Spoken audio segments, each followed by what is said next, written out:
Welcome everyone to History Gone Wilder, part of Half History Will Travel. I'm your host, the Wilder historian, Dr. Lucas Wilder, and last time Burnside and his Ninth Corps fought in the Overland Campaign and fought in the Battle of the Crater.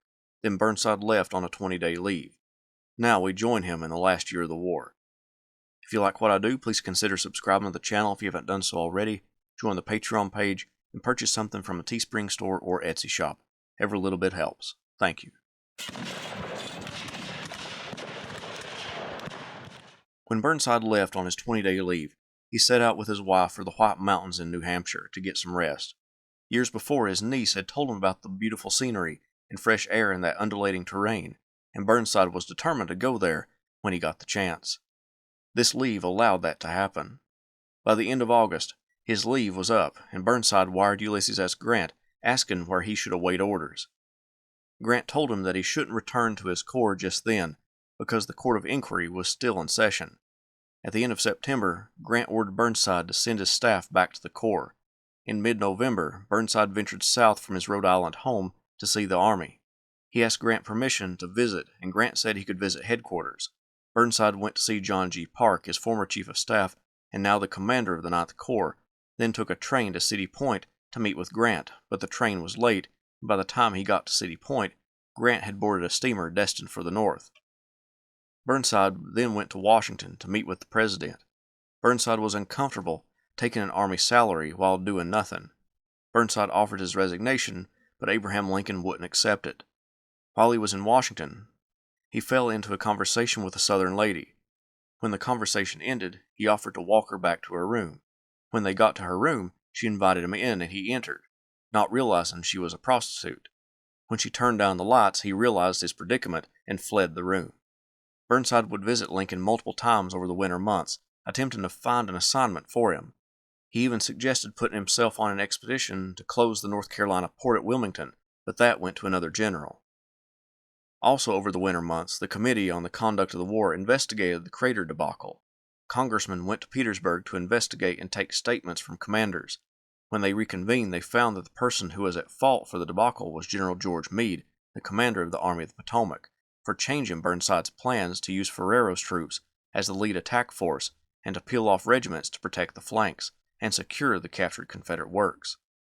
The only fault they found with Burnside was that he chose the person to lead the attacks by lots. Even Grant in his testimony agreed that if Burnside had been allowed to send Ferrero's division of African American troops, the plan would have worked. On March 23, 1865, Burnside wired a message to Secretary of War Edwin Stanton that, as one of his biographers put it, defined how completely Burnside subordinated pride and ego to his country's service. If I can be of any service to General Grant or General Sherman as a subordinate commander or aide-de-camp, or as a bearer of dispatches from you to either of them, I am quite ready. The image of so senior a major general servicing as an aide or bearing dispatches was perhaps too much for Stanton's image of such an officer's dignity.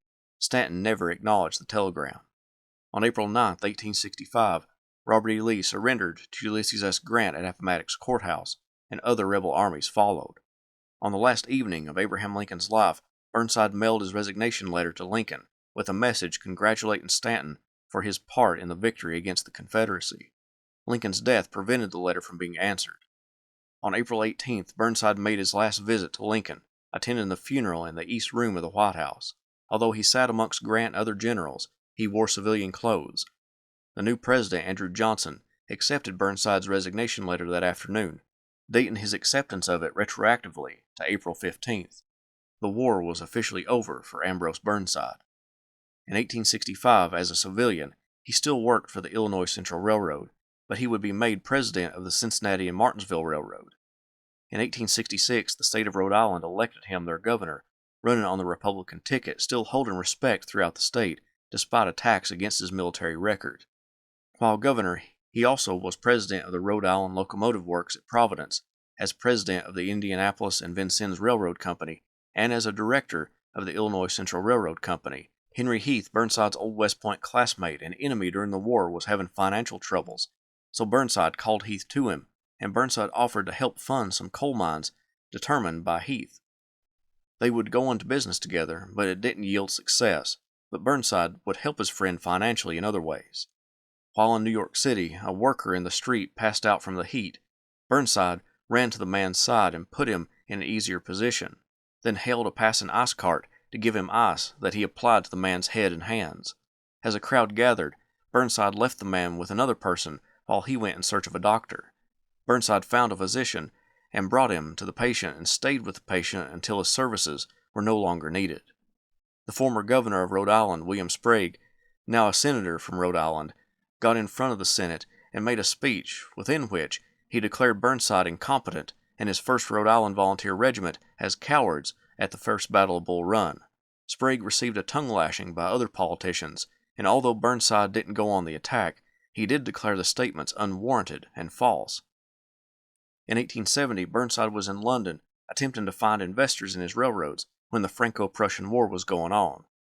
Although his friends in London took him to various entertainments in the city, as the Prussians advanced onto Paris, Burnside wanted to view the hostilities between the two nations. Soon he was headed to the headquarters of the Prussian army and met Otto von Bismarck, whom Burnside began a friendship with. Burnside's first biographer wrote, "Count Bismarck invited General Burnside to his quarters, which were in a house in one of the darkest streets of dismal Versailles. In the anterooms were a dozen clerks writing or filing papers. The room in which Count Bismarck received his visitors was full of tobacco smoke and uncomfortably warm. 2 candles stuck into bottles were standing on the mantelpiece. In the middle of the room was a rickety table on which were placed a jug of beer, several bottles of wine, and some silver tankards. Count Bismarck spoke very freely of public affairs. It is merely the self-love of the Parisians, said he, which prevents them from surrendering. We will wait if necessary. We will enter Paris." After meeting with the Prussian commanders, Burnside was transported by carriage between the two armies to visit the French headquarters. The journey between the two armies was dangerous as they came near to getting shot by French troops before getting escorted behind their lines. Burnside didn't spend as much time with the French. He made contact with the United States Minister to France, who requested Burnside help transport and vouch for some United States citizens trapped in the city to be sent behind Prussian lines so they could get home. Burnside agreed and made the trip back through no man's land, rescuing the Americans and returning to Prussian headquarters. He would return to Paris and travel from there to London with fellow Union general and observer of the Franco-Prussian War, Philip Sheridan. The Honorable Burnside declined meetings with British politicians and officials, fearing that he would be asked to speak about what he saw behind the French lines, and he wasn't about to go against his word. Burnside attended the reunions of his beloved Ninth Corps that he helped shape into a dependable fighting force. In 1873, the National Reunion for the Army of the Potomac was held in New Haven, Connecticut. There, a soldier came up to Burnside, gave him a salute, and said, "God bless you, General Burnside. I am glad to see you. You probably don't know me, but to you I owe my right arm. I was in the 57th Massachusetts Regiment and in your command. I was wounded in both arms at Fredericksburg, and the right one very badly, and but for your personal kindness to me, I should have lost it. I haven't seen you since that time, but I have always wanted to see you and thank you, for I honestly believe that but for your kindness, I should now have but one arm." In 1874, the citizens of Rhode Island nominated Burnside to represent them in the United States Senate, and in 1875, he became one of the state senators.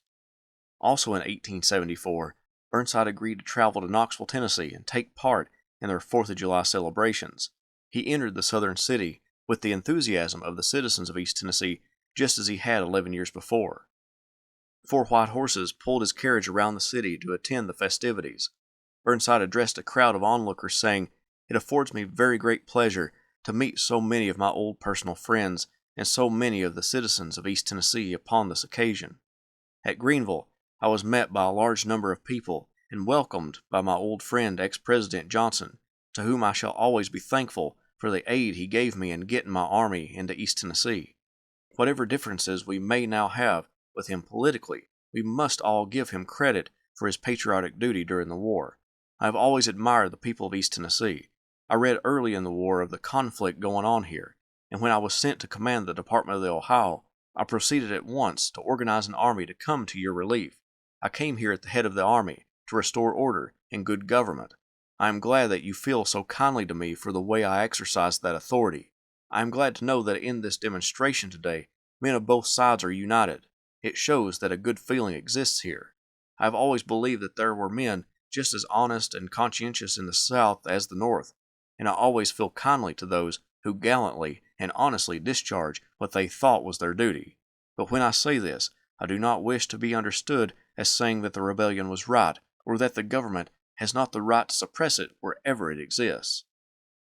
In another gathering of people in Knoxville, Burnside spoke lovingly about his 9th and 23rd Corps that entered the region with him to help save the East Tennessee Unionists.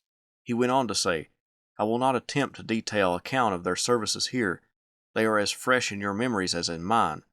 We have but to recall Cumberland Gap, Blue Spring, Campbell Station, and Knoxville to have their services vividly before us. But on an occasion like this, it is not meet to dwell upon the details of these conflicts. We should rather draw the curtain over them. Let us unite as brother freemen, and thank in God that these conflicts are over, that our country is again at peace, and although some of the saddening effects of the war are still apparent, let us hope and believe they are rapidly passing away, and that the coming generations will only remember it as a conflict between their forefathers, who were brothers, and in which equal gallantry and devotion to the cause for which they were fighting were shown by both sides. By this, I do not mean that we must forget the glorious exploits on either side, nor erase from our flags the names of the engagements into which they were carried to victory or defeat. Neither do I mean to say that we must look upon the cause of the South as a just one. Far be it from me to do anything to diminish the importance of the lesson taught to us in the whole civilized world, that the government of the United States has the right and the power to put down rebellion. But I do mean to say that the Southern soldiers, as a mass, fought with a courage and devotion to what they thought was right, and the contest over, we should be willing to grant this." In the 1870s, Burnside acquired a farm, which he called Edgehill after his ancestors, and became completely wrapped up in its day-to-day workings. It contained an orchard and fields for cultivation, and he raised cattle and horses. One of his favorite horses, on a carriage ride at one point, threw him, and it jarred the general badly. He wrote about it to one of his family members, but in true Burnside fashion, he took all the blame and said not to blame the horse because it was all human error. Dignitaries and former members of the 9th Corps regularly visited Burnside at Edgehill, and by this point in his life he abstained from alcohol, although he didn't deny it to his guests who wanted to partake. Burnside had, since his early years, given up tobacco since he said he never wanted to be enslaved to any habit. While in the Senate, discussions between the Senate and the House revolved around letting ex-Confederates back into federal positions. Burnside echoed his speech in Knoxville by saying that he didn't have a problem with them taking a seat in the House or Senate, that the country was back together, and that they were all brothers again. On Decoration Day in 1875, Burnside visited Antietam National Cemetery. While there, he walked over the bridge that now bore his name, and over which his men charged that fateful day in September 1862. While there, he gave a heartfelt speech to the attendees, emphasizing reconciliation. "Let no one," said General Burnside, "arrogate himself any extraordinary merit for his service to the country. Let no one disparage the service of his fellow soldiers who served with the same integrity as he. The private who fought gallantly in the ranks is entitled to the same praise as the most successful general in the field. The sergeant of sharpshooters who followed his regiment on the hotly contested field unarmed because his rifle was broken by a shot, but who took the first opportunity to arm himself with the musket of a fellow soldier, with which he did good service, and afterward yielded his life, is entitled to as high place on the roll of honor as the gallant general who fell at the head of his charging column. Neither let us boast of great merit for remaining loyal to our country and its government in its perilous hour of danger, but rather let us be thankful for the sound wisdom and strength of purpose which led us to discover the right and pursue it, amid all discouragements and hardships. Let us remember that there lie buried here on this field the remains of brave and honest soldiers who met us here in deadly conflict. They were our brothers, who had been led from the paths of loyalty by a system of political instruction and a course of events which need not be referred to on this occasion. Might we not have been led in the same direction under like circumstances?" A few months later, President Grant came to visit Burnside, and Edgehill turned into a place of celebration to welcome the general and president. Throngs of people gathered to see the triumphant general, and 200 guests had a clam bake at Edgehill with Burnside and Grant. Burnside's first biographer described the scene. When they were seated at the table, the host, with his fine face beaming with enjoyment and pardonable pride, stated that he was requested by General Grant to express the pleasure this visit to Rhode Island had afforded him, and his gratification at the cordial welcome extended to him, and, hesitating and smiling, that all he now desired was to eat his dinner. General Grant had never before witnessed the process by which the mollusks were converted on the funeral pyre into fit food for imperial, royal, or republican warriors. He had won a great victory at Shiloh, had captured Vicksburg, had flanked Lee in the Wilderness, and finally captured the Confederate legions at Appomattox Courthouse. At Edge Hill Farm, supported by General Burnside, he led a forlorn hope of 200 tried and trusty friends into the breach, right over the breastworks, and on through the smoke and slaughter of the biggest clam pit since King Philip fed his hungry warriors on the shady shores of Mount Hope Bay. In March 1876, Miss Mary Burnside passed away. For over a year Burnside grieved heavily, staying to himself, but he never got over losing the love of his life. But political matters drew him away from spending more time in Rhode Island. He was a member of the court for the impeachment of Secretary of War William Belknap. Then, by the end of 1876, the controversy surrounding the election of 1876 drew Burnside into helping decide who the winner of the presidency would be. In 1877, Burnside met with another tragedy. His faithful servant, Robert Holloway, passed away. Since hiring him, Robert stayed beside Burnside always. The only gap in his service was when Robert was captured by Confederates at First Bull Run. Burnside was distraught at losing him and feared what may have happened to him behind Confederate lines. Burnside was able to locate him in Richmond by the next year, and Burnside's return of slaves to their masters in North Carolina convinced some rebels to petition the release of Robert back to Burnside. That was accomplished, and the two never separated until Robert's death. Robbie, Robert's son, would also attend to Burnside as his personal servant. Also in 1877, there was a movement to remove African American soldiers from the Army and abolish some black regiments. Burnside got in front of the Senate and made a profound speech insisting that African American men should be able to enlist in any unit in the Army, alongside white enlistees, doing away with segregation. One of the arguments against desegregation of the Army was that it would put hardships on white soldiers. Burnside declared, "I can see no justice in this argument. If it is hardship to the white citizens of our country to associate with the black citizens in the performance of public duties, and if the rights of black men are to be restricted, then the rule should apply to all public positions." The politicians wanted to bar black men from the Army, but Burnside pointed out that no such law would now be permitted to keep them from being a member of the Senate, highlighting Senator Bruce from Mississippi, an African American man. Burnside reiterated his previous statement, saying, "I base my argument in this matter upon the high ground that the black man should be allowed to enlist in any arm of the service he may choose." A bill he supported was an appropriations bill to boost education for the blind. He also spoke against letting European powers construct a canal across the Isthmus of Panama, citing the Monroe Doctrine as the reason to fight back against such an encroachment on the Americas. One bill came through the Senate that Burnside had a personal attachment to. General Fitzjohn Porter, found guilty in his court-martial, was prevented from getting any Army pension. The bill put forward would allow him to collect a pension as well as expunge his record. Burnside requested a second court-martial to decide Fitzjohn Porter's guilt and let that determine his future. Burnside believed that Porter was only in the war for himself and George McClellan. He said, "Ask me, Mr. President, to believe that the men who had been educated by the government of the United States and were officers in the regular army at the breaking out of the rebellion threw up their commissions and went with the armies of the South because they believed that their allegiance to their states was paramount to their allegiance to the Union.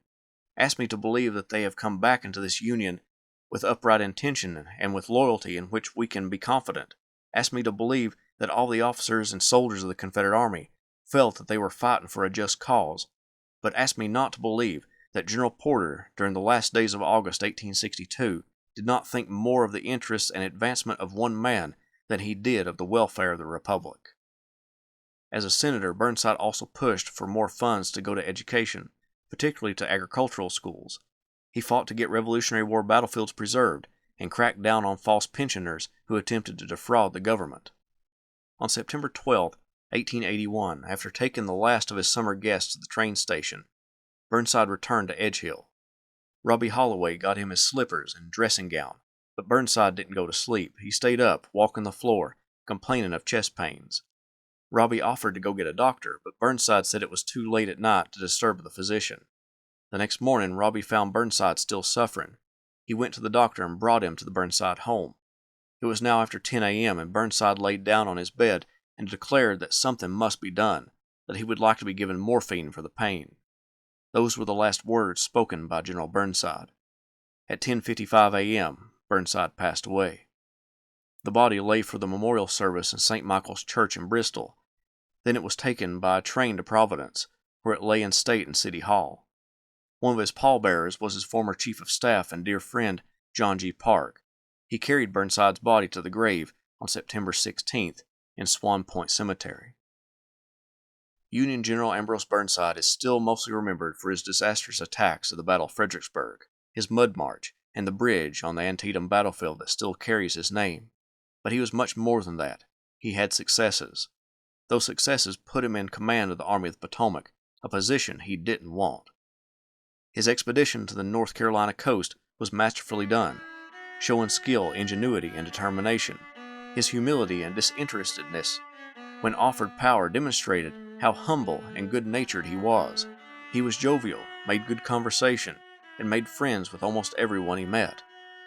When he made a mistake, he recognized it and blamed himself, but wasn't afraid to lay blame at others' feet when he had sufficient evidence to believe that they took a part in the blame. At Fredericksburg, his orders were confusing, but subsequent orders to his Grand Division Commander William B. Franklin were clear, and Franklin lied about his men's status. During the Mud March, Burnside was a victim of the natural world. In some instances, Burnside seemed to be slow to react or attack, most notably at the Battle of Spotsylvania Courthouse. At the Battle of the Crater, we can only speculate how the battle would have went had Burnside been able to launch his attack the way he wanted, with which units he wanted. When people think of Burnside, they usually leave out his greatest success, the East Tennessee Campaign. Burnside accomplished something that the Union had been trying to do for over 2 years, relieve the citizens of East Tennessee. He took around 8,000 men and crossed the Appalachian Mountains, captured Knoxville, Tennessee, and the Cumberland Gap, then skillfully began pushing back Confederate forces who ventured from southwest Virginia into his newly captured region. He lured James Longstreet and his corps further away from Chattanooga, then defeated him in battle at Fort Sanders, chasing him away from Knoxville. The oppressed Unionists of East Tennessee never forgot Burnside's entry into the region, and he was a celebrated figure for years after the war. In his post-war political career, he fought for civil rights for African Americans and promoted education. Burnside was and is so much more than Fredericksburg. This good-natured and jovial general looked to help as many people as he could, dedicated his life to preserving the Union, commanded well over 100,000 men during his military career, but he never lost his humanity, his humility, or his self-awareness. Ambrose Burnside needs to be remembered as a patriot, a statesman, a humanitarian, and above all else, a good person.